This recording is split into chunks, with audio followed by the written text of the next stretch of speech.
points in 3 consecutive games. On February 27th, she set the program's single-handedly assist record with 14. After playing 24 games and heading into the first NCAA tournament, Beckers is putting herself into the conversation of the Huskies' all-time best.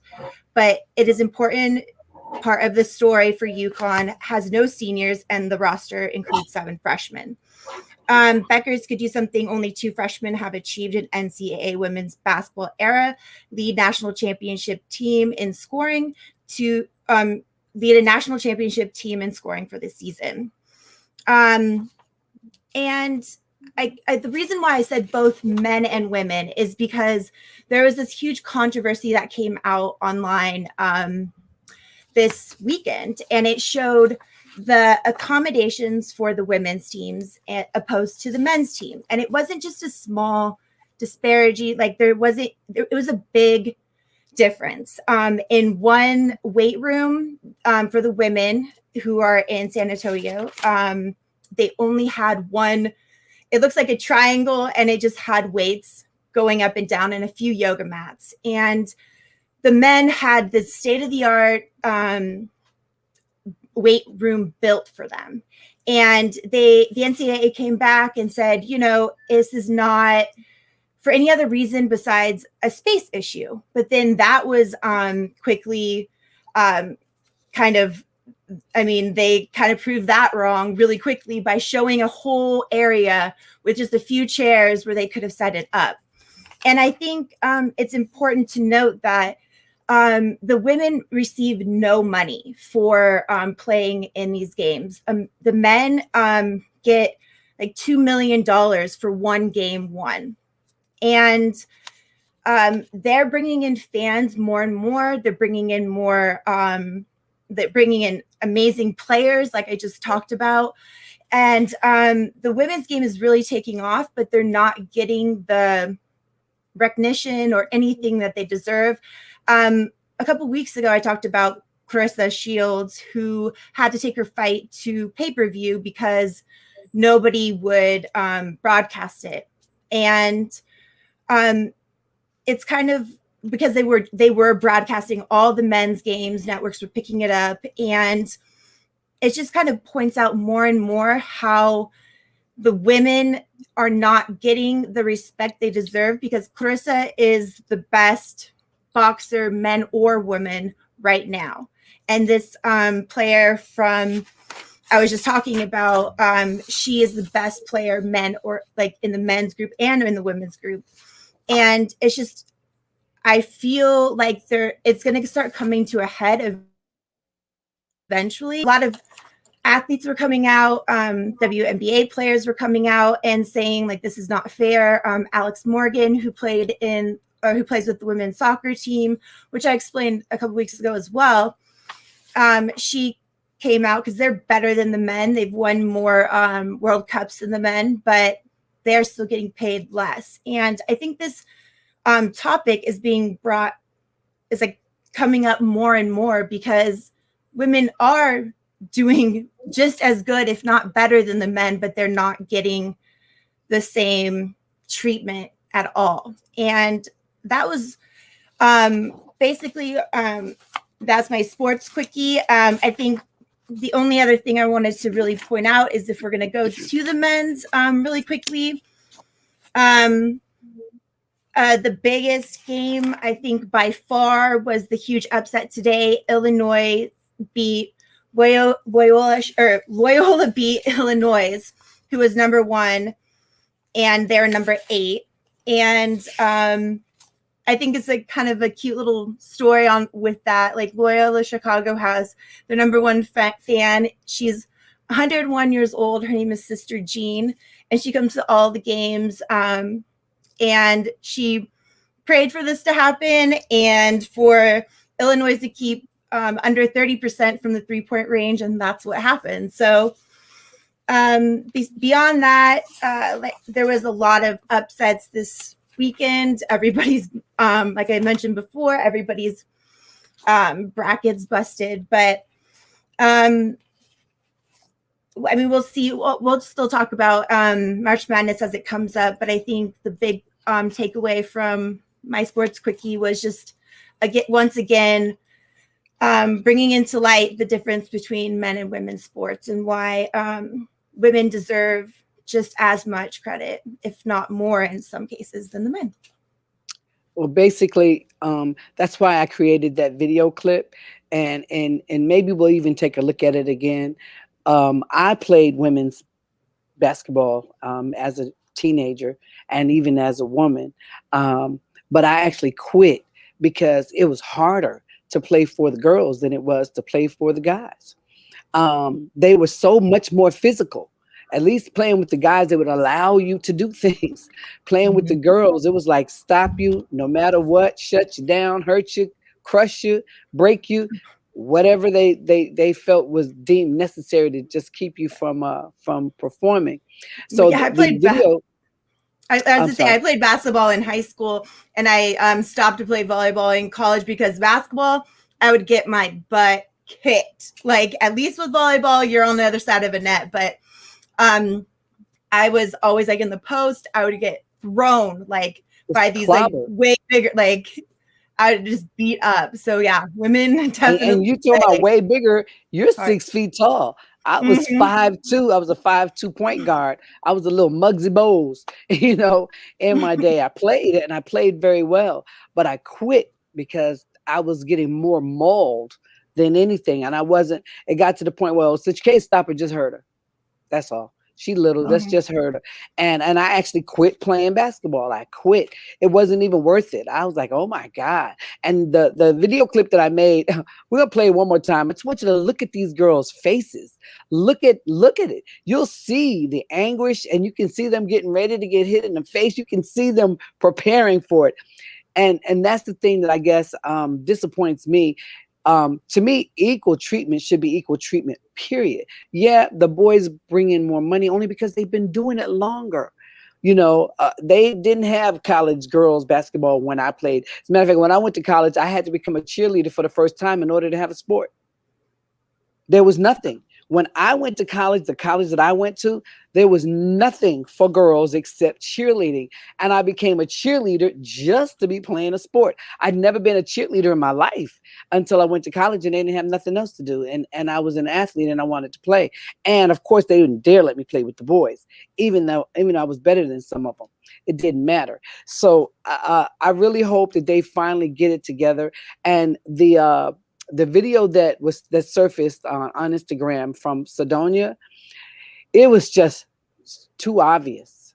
It was just too obvious. They didn't even disrespect him a little bit. It was a lot. Where you had in the girls' locker room, you had a couple of little. I mean, I'm talking about a little Christmas tree tier, about 2 feet tall, of weights. They had look like two ones, two fives, two tens, and two 20s. I mean, a little bitty little thing. And then And on the boys, as a matter of fact, you can see it at the top of our screen.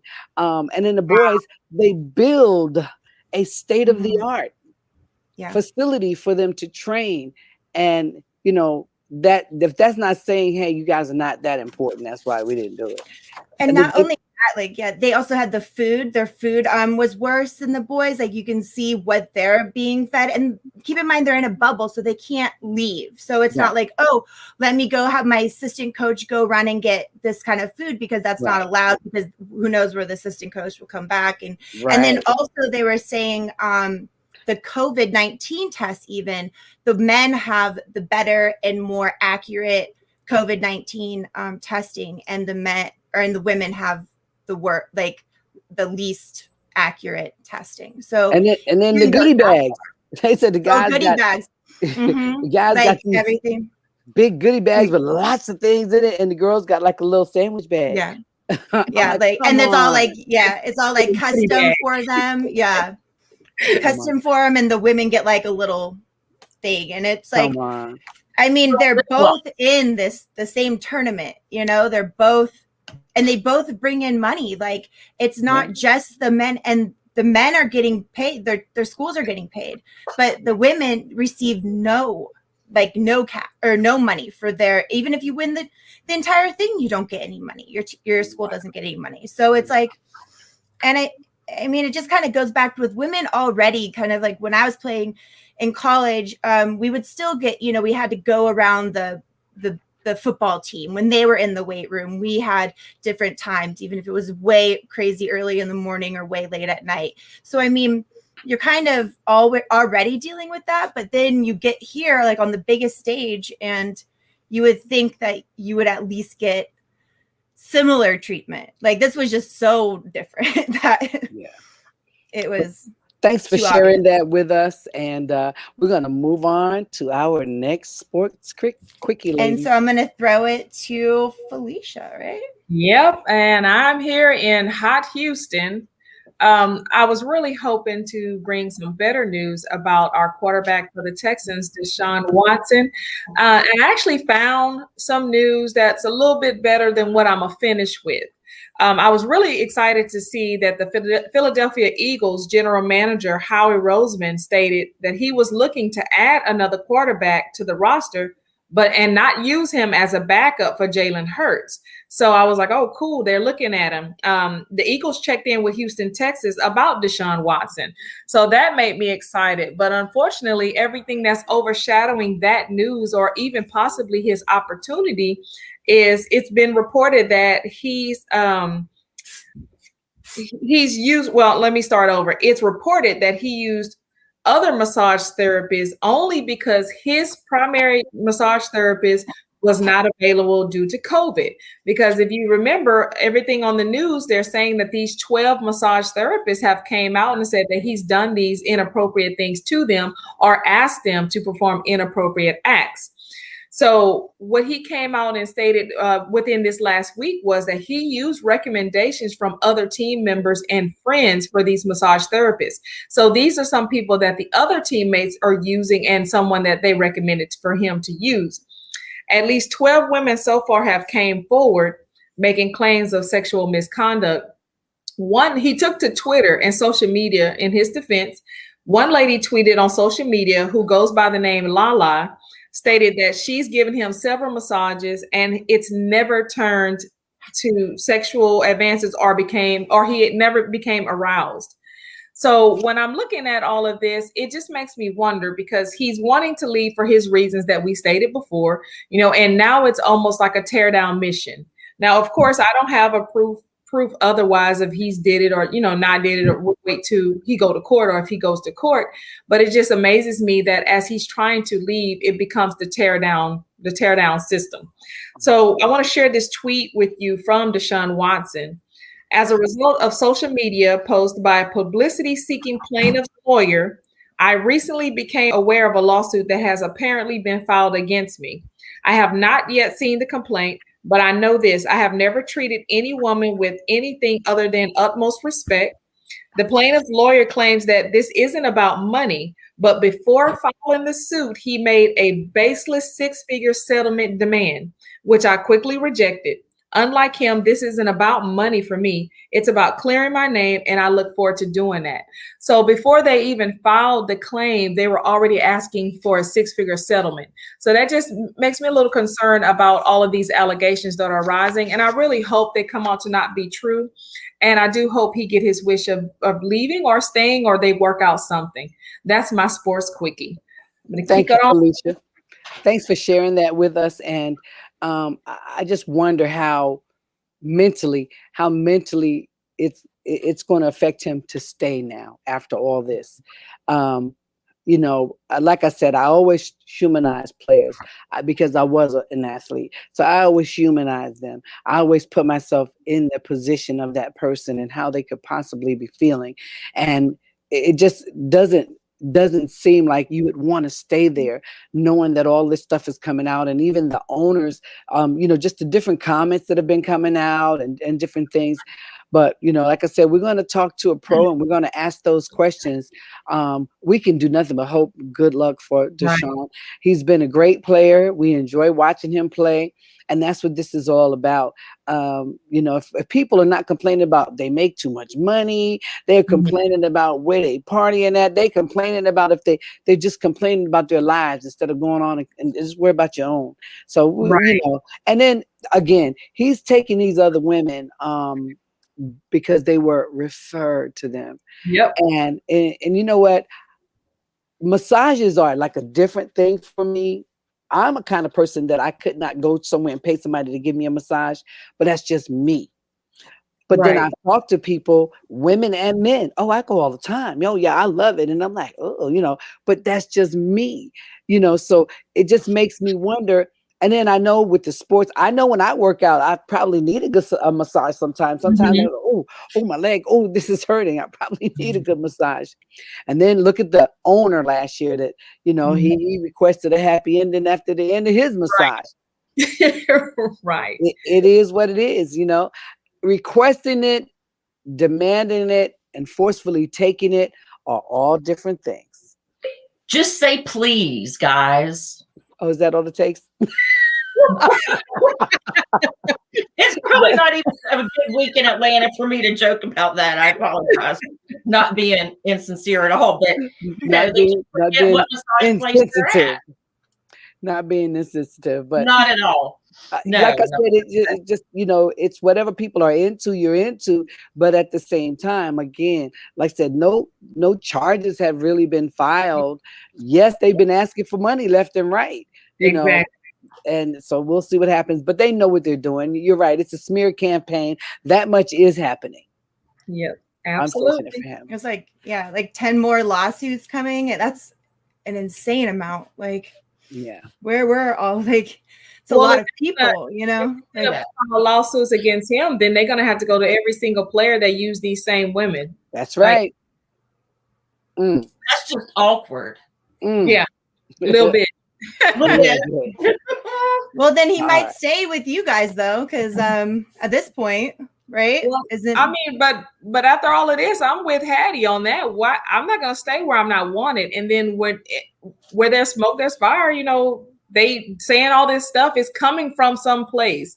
It's coming from the organization. I feel coming from within. So why would you want to get up and go to work like that every day? It's just not going to work at all. But he might not have a choice if he wants to continue to play. No other team might not. Like I said, what's the owner's name that went and got the happy ending? He ain't gonna worry about it. He requested one too. He'll get him. He'll get him. All right, we gotta move on. I just got to not even comment. Well, kicking it over to you, Angelique. What do you have for us today? Oh, my goodness. I have some good stuff, my friends. And I'm going to throw something out there with regards to the ladies not being paid as much as the men. There's a little good news on that front, and I'm not even going to compare it. But I'm going to say, if you look here, I've got the 2021 leaderboard for the LPGA. And guess how much the top person, Nelly Corda, how much she has already for this year? Crickets. $420,802. Okay. That's not bad. I was gonna say compared to. Right. We're not comparing it to the men. We're going to be happy for the women. Okay. So we're just happy that she got that. Right, because that's like pretty awesome. And then the next person in line behind her, it's Austin Ernst, and she's at 245 and some change. All right. So there's a huge disparage that thing, even in between the first and second place in the LPGA Tour. So, but yeah, we're not going to compare it to any of the guys. We're just going to let that go. Okay. Speaking of the guys on the golf tour. I have so much information here. I'm sorry I'm having to shuffle my little papers today. But so Matt Jones played the wind beautifully today. To make him, get my number right here. Okay, just kidding. I don't ever know like serious real numbers. He won the Honda Classic today. And so good for him. And he was at 12 under. And if I remember correctly, the next person in second was like 7 under. So, I mean, it wasn't even that close. So good for him. That's our guy update. Now let's go to NASCAR. Vroom. I don't know why that one first time there was that race car sound from, I don't know where it came from, but it doesn't want to come back. The guy down the street. Probably. Yeah, so I wanted to make sure I got the the most recent update, because I don't ever want Lindsay to get more recent updates than I have. Oh God. But I hate to be the one to tell you. the winner today for the Quick Trip Folds of Honor 500 was Ryan Blaney. This is the interesting thing. So he's the 6th driver to win 6 races to start NASCAR Cup season. Actually, it was Kyle Lamont and Larson, and he was actually kind of in the lead, but then he had some tire trouble, and he used up all of his tires, and so he was out. So that gave Ryan an opportunity to take the lead. So yay for him, and awesome cause for the Folds of Honor. Yay, Quick Trip. I actually stopped by, supported the cause today myself, got myself a little icy. So anyway, that's it. That's the men's golf, ladies golf, purse, and NASCAR. All right. Well, all right, NASCAR Folds of Honor. Thank you so much for sharing that with us. You know, I miss Danica. You know, I miss. Right? Say again. Yeah, she was awesome.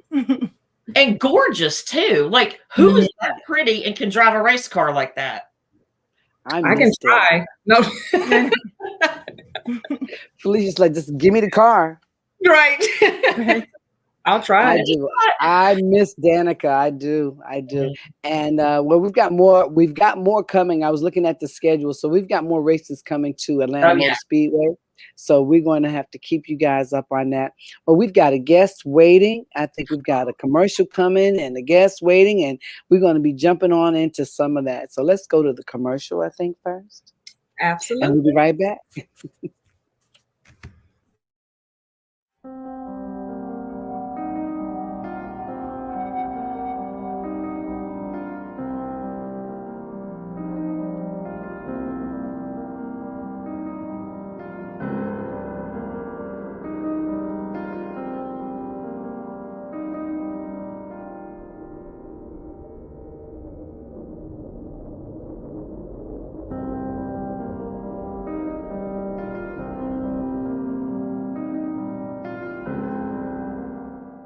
Be this week, so tens of thousands of your neighbors probably be headed to Atlanta's favorite lake this holiday week, Lake Lanier. Now, even though the water will feel really good because it's going to be cold, John Sherrick shows us there are dangers in the water that we should be really concerned about.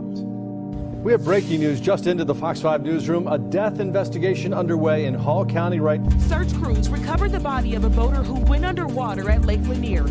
Hall County investigators released the name of the woman whose body was found near the shore of Lake Lanier. Had three separate divers go down for 20 minutes. They were unsuccessful in their endeavors.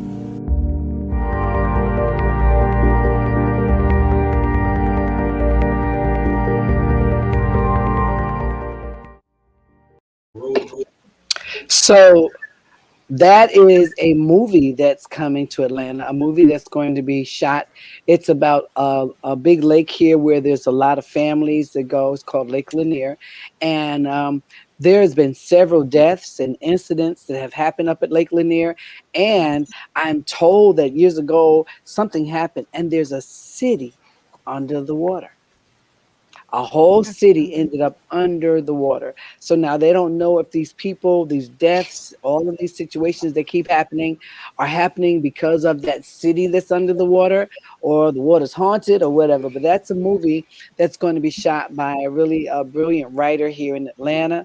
And we're looking forward to it. That's his trailer called Lake Lanier. Well, ladies, we're going to talk to our special guest. Let's welcome Stephen Baker, the touchdown maker from the New York Times. Hello, ladies. Cool nickname like that. Can I Why, get it? thank you.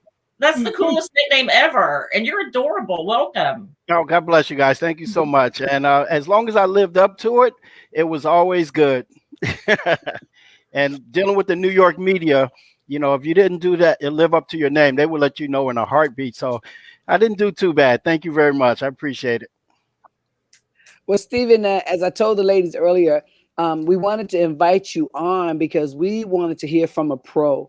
what could possibly going through Deshaun's mind right now.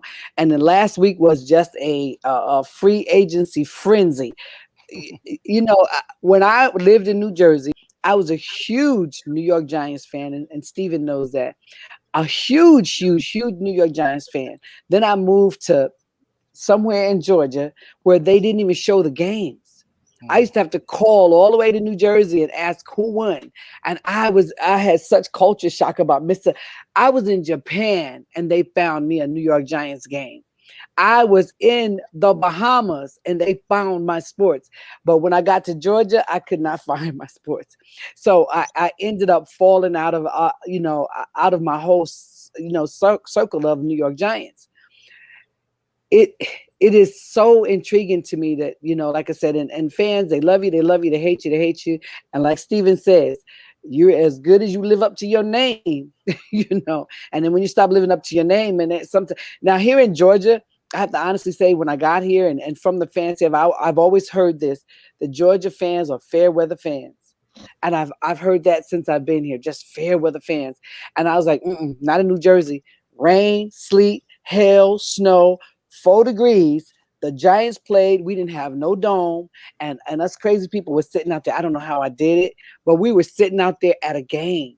No matter how cold, no matter how much snow, no matter how much rain, we were there. And it was sold out.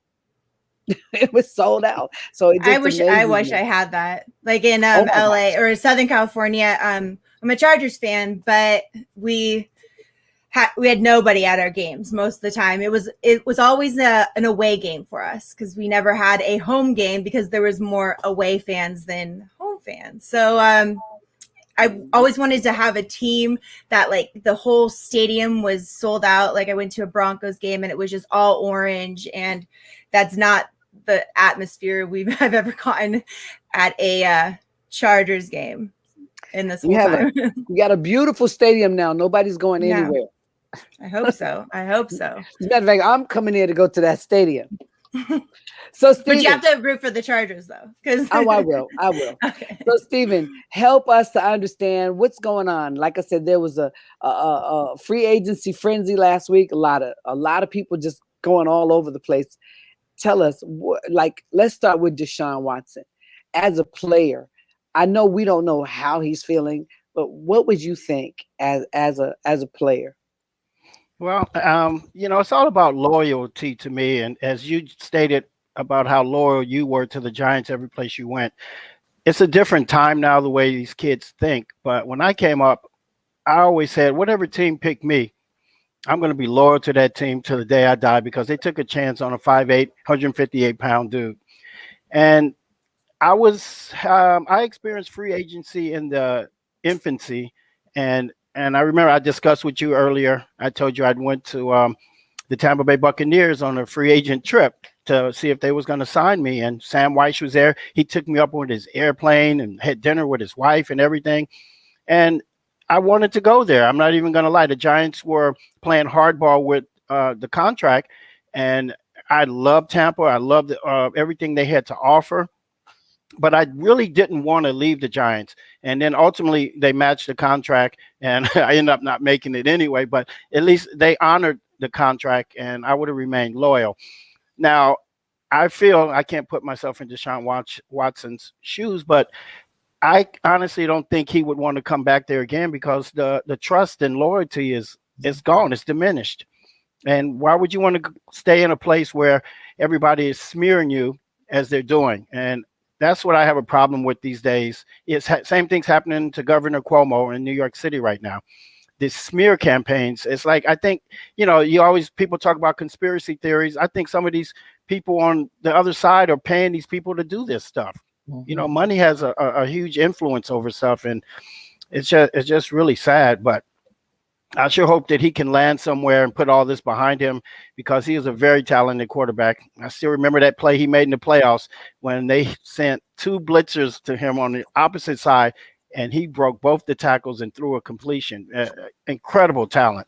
And he's only 25. So prayers to him, and I hope he can get a job and land somewhere. And he will. Yeah, he will. And now what about our free agency frenzy last week? And as I said, that's kind of ultimately what happened. Players are just landing everywhere. Now, I have my grandson, one of my grandsons, of course, because my family grew up New York Giants fans, he grew up a New York Giants fan. Mhm. And he is such an Odell Beckham and Barkley fan. So wherever they go play, Yeah, he becomes a fan. But I was the same way about Michael Vick. I was such a huge Michael Vick fan when he left Atlanta, when he landed in Philly. Wherever Michael Vick went, that was my team for that year. And to me, that is the nature of what's going on right now. So you got these guys, all the free agency that happened last week. What do you think is going on there? Do you think that the guys are winning with all of these free agency moves, or they're losing? Or like you say, you really didn't want to leave the Giants. What are your thoughts about that? Well, you know what? I look at the contracts that these guys are getting. They almost make it impossible for you to stay loyal, because if you're loyal to the team and they don't want to pay you what you're worth, or they may not be able to because of the cap, but honestly, you would be like crazy to turn down some of the money. Like I look at the wide receiver we just got, 72 million over 5 years or 4 years, 40 million guaranteed. $250,000 just to attend off-season workouts. You know how much we got? $600 a week to attend off-season workouts. And here this kid can make $250,000 for the whole workout time. It's all in his contract. So I think that the prices today, they're so skyrocketing that the kids become, you got to go where the money is. And you got to produce, though, because we paid this kid all this money. Because sometimes the grass isn't always greener on the other side. And I always say this: people coming to New York, sometimes guys are not built for it, and that's one thing I can say I was proud I could do. I was built for New York, and they never had anything bad to say about me. The press never had anything bad to say, and sometimes guys can't handle that. So sometimes the grass isn't always greener on the other side. If it's not a mega contract, sometimes guys are better to stay put and have longevity and be somewhere where you're loved and wanted and have a chance to go to a Super Bowl and at least make it to the playoffs. Well, that's what we would hope for him anyway. Yeah, at the end of the day. The end of the day. And you're exactly correct. I was having a conversation with my grandson, and we were talking about when Michael Jordan played. Michael Jordan, being the person that we know he is, he wasn't even the highest paid player in the league. And my son was like, "Get out of here." My grandson's like, "No, he wasn't even second or third. There were people making way more money than him." Now, what if he left for money? Right. And I agree with you on that, because I look at the basketball players. It seems like these kids always want to run to a team that's stacked instead of staying with a team and making it better, like Magic Johnson and Larry Bird and Michael Jordan did. Because to me, that's a true team leader. You make your play can make everybody else better if you're a true team leader and a great player. Yeah. Well, I know I gotta, I'm a little bit, I guess I'm a little slighted on that.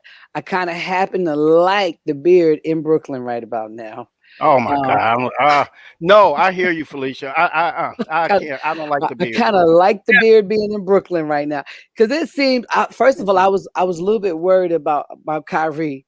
I just feel like like how you say, you go some places and it's just not a good fit. I was worried about Kyrie. I really was. I was worried about his mental state, but it just seems like he's come alive, like he wants to play again, and his game. You go back and you look at the tape, and his game has totally changed since somebody got there to help him out or whatever, which he was brought there to help somebody out. No, but that's a very interesting point. Do you think that okay, I know when they play against each other, just like when we did in high school and college, you get to know the people you play against and you hang out with them outside of there. So the comfort may have already been there. You see what I'm saying? That helps a lot. Maybe. But my thought is if they did not bring James Harden in there, I don't think Kyrie would have made it through the season. I really personally, I when I watch the games, I watch more than just the game. I watch very, very in-depthly, and I believe that mentally he was failing. It was bothering him that bad, and I think that this helped him out a lot. Like I said, his game has totally changed since James Harden got there. Now, some will say, "Well, why weren't you playing like that before he got there?" Like I'm telling you right now, something was not like Stephen said, it's not always, where you go is not made for every. Now, New York is a tough crowd. As Stephen was saying, it is a tough crowd to play for. So I think that when he got there, it was a little bit tougher than he thought it would be. But now I'm happy because I see him doing better.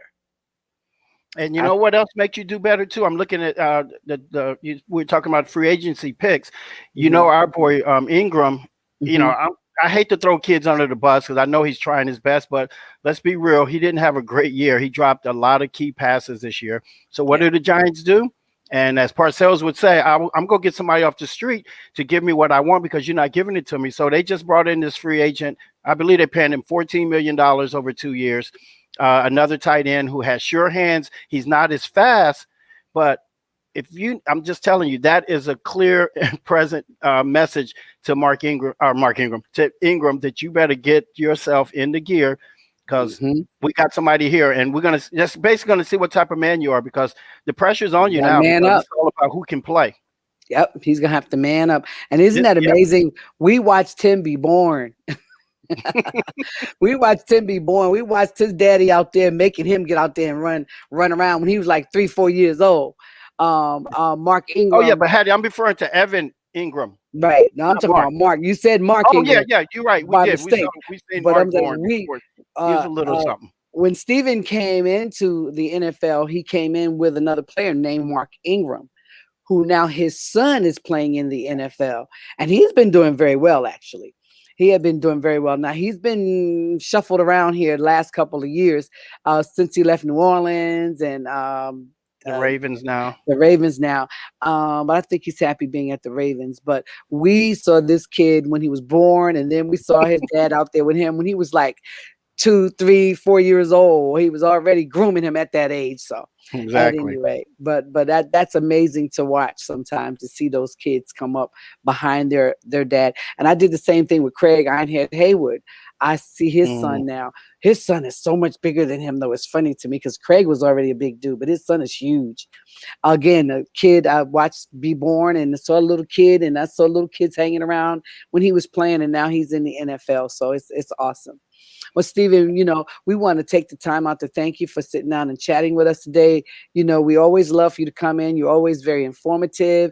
You always enlighten us on some more stuff. And we just want to hear from the pros. We don't want to sit up and just talk about the pros all the time and talk about what we think. We want to hear from the pros. And we're really, really grateful that you would take time out of your schedule to sit down and chat with us and help the fans to understand, the mindset of a professional, of a pro.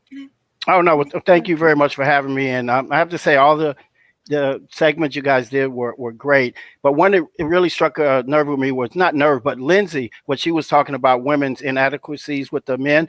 Have you guys ever touched the topic about transgender sports yet? Not yet. Not yet. Well, please, I know we don't have time now. Please have me back on for that one.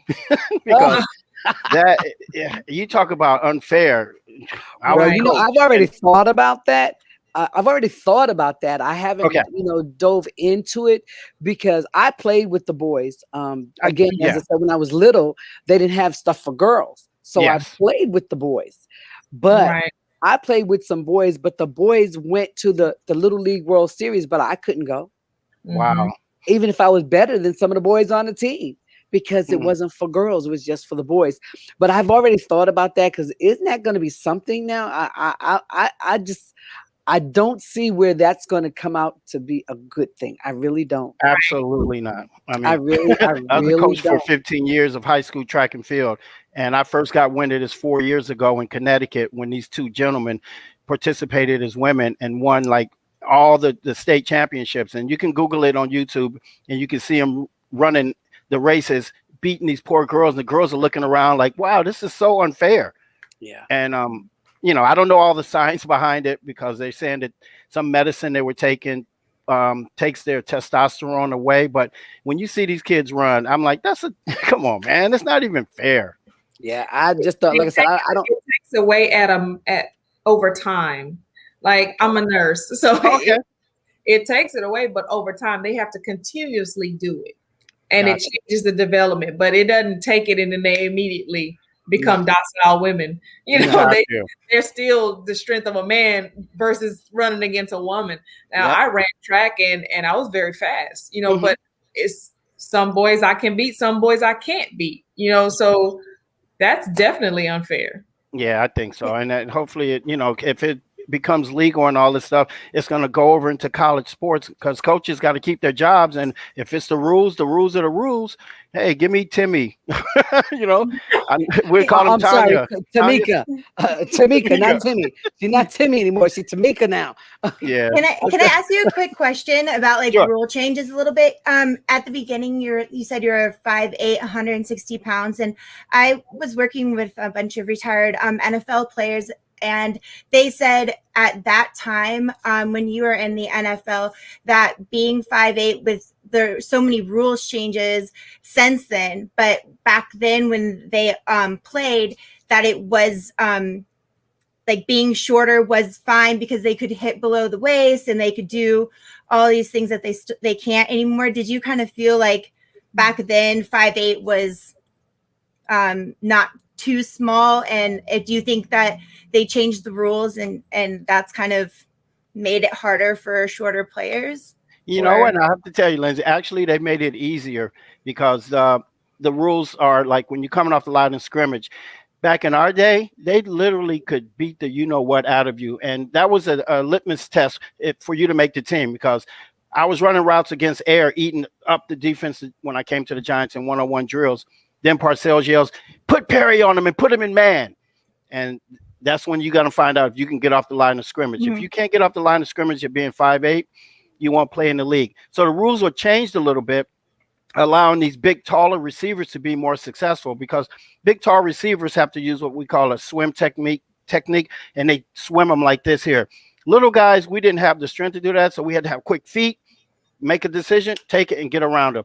And I've talked to coaches that were still coaching with the Giants, and when I would go back to games, and they were like, Bake, you missed it a little too late, man, because you would have a field day today. Because Lindsay, when the ball, just for instance, going across the middle, deep across the middle, if the ball touched your hands and went off your fingertips and was still in the air, they could come clean you out.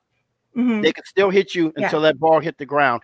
Now, what do we have it? It's called hitting a defenseless receiver. So it's actually a lot easier to play wide receiver. And I actually feel bad for some of the defensive backs today because they can't be physical, man. And so I actually think it's a little bit easier now for little guys. And that's why I'm always rooting for all the little receivers out there. Receivers. Oh, no doubt. Because, Edelman is one of my favorites. People, he's not the flashiest, but he does what's best for his team and he gets open. And you got to love little guys like that, man. You don't have to be Odell Beckham and Julio Jones. Those guys are okay, but give me that little guy that can get me 3rd down and 10 just about every time. They're like little pocket players. You can just put them in your pocket. Exactly. And I always tell you, every team always have at least one 5'8" guy.